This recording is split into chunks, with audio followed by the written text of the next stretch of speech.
Coucou, c'est Rosie Rosetia, la Rossignol. Appelez-moi Bibi Rossignol. Salut à tous mes amis fidèles, salut, excusez-moi, à tous mes amis, à toutes les choupinettes. C'est un réel plaisir pour moi d'être en communication avec vous en ce début de semaine. Écoutez, chers amis, j'ai un sujet qui en ce net moment entraîne la polémique que j'aimerais partager ensemble avec vous. Il s'agit tout simplement de l'allaitement en public. Allaiter en public, vaste sujet polémique.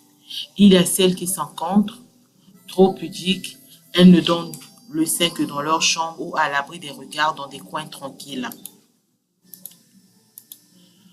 À l'opposé, il y a celles qui sont archi pour allaiter en public et qui ne comprennent même pas que la question soit posée. Pour ces dernières, ce geste est tellement naturel qu'il ne peut être en aucun cas dérangeant, ni pour les acteurs, ni pour les spectateurs. Entre ces deux catégories, il y a toutes celles qui ne savent pas comment faire. Exposer leur poitrine nourricière aux yeux de tous dérange. Mais d'un autre côté, pas question de rester cloîtré ou de laisser bébé mourir de faim lors des sorties. Selon le lieu où on se trouve, l'allaitement en public. Ce terme est entendu au sens large, c'est-à-dire en dehors du home sweet home, est différent. Voici, comme à mon habitude, une petite présentation des avantages et des inconvénients de chaque lieu public où vous êtes susceptible de vous retrouver à devoir rassasier un bébé affamé réclamant son auge avec toute la discrétion qui le caractérise dans ces moments-là. Alors, allaiter chez des amis, faites comme chez vous. Ce principe de bienséance entre amis est très pratique pour toute jeune maman allaitante. Chez vos amis, si vous désirez vous isoler pour allaiter dans une chambre, pas de souci. Et si vous préférez rester avec les autres salons, en principe, personne ne vous jugera. L'allaitement se passera comme à la maison.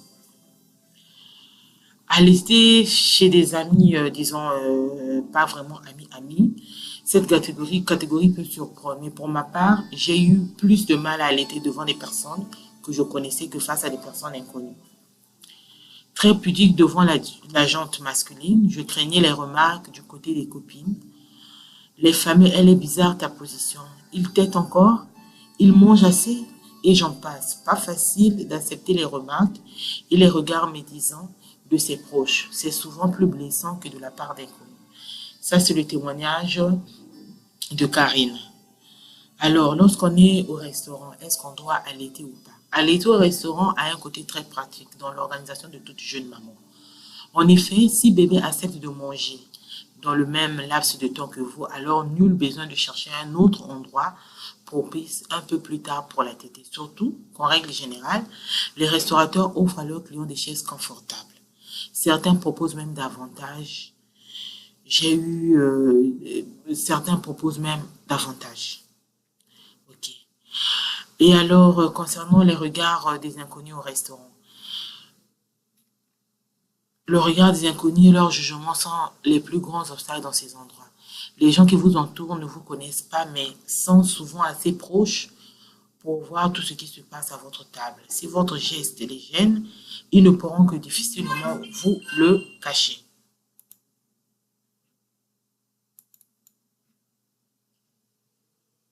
Vous le cachez, excusez-moi. Si votre geste les gêne, ils ne pourront que difficilement vous le cacher. Certains ne le désireront pas d'ailleurs. Dans ce cas, vous risquez de vous sentir mal à l'aise, même si vous estimez être dans votre droit. Personnellement, je deviens rouge et je ne trouve pas la force et les bons mots pour les remettre à leur place. À noter que parfois les réflexions peuvent venir des restaurateurs eux-mêmes, craignant que cela ne dérange certains clients. Un conseil, nourrissez votre bébé et déguerpissez en faisant à l'endroit en question une très mauvaise publicité. Allaiter dans une boutique. Dans une boutique, c'est comme au restaurant. Tout dépend de ceux qui vous entourent.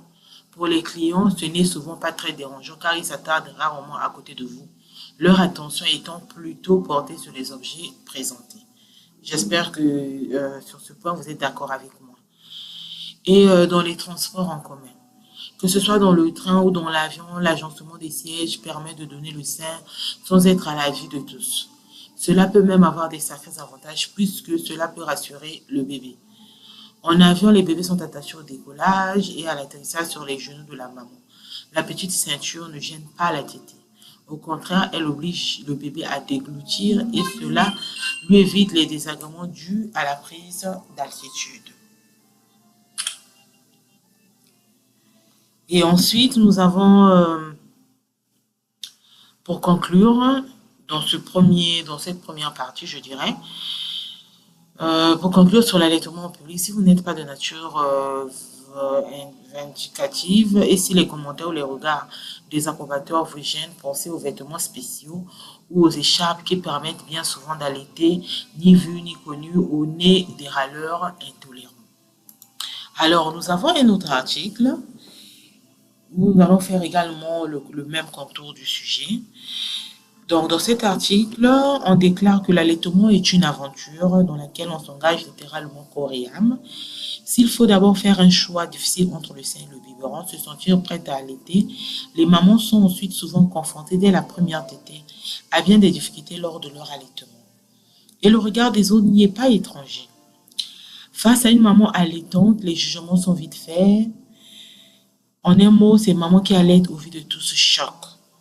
On atteste tous les faits divers récents relatant ces mamans interdites d'allaitement dans des établissements publics, des supermarchés, voire même des zones.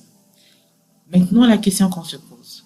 Mais comment expliquer qu'un geste aussi naturel que l'allaitement maternel puisse faire scandale? Que dans une société qui met souvent les corps à nu, un simple sein puisse outrer ou déranger?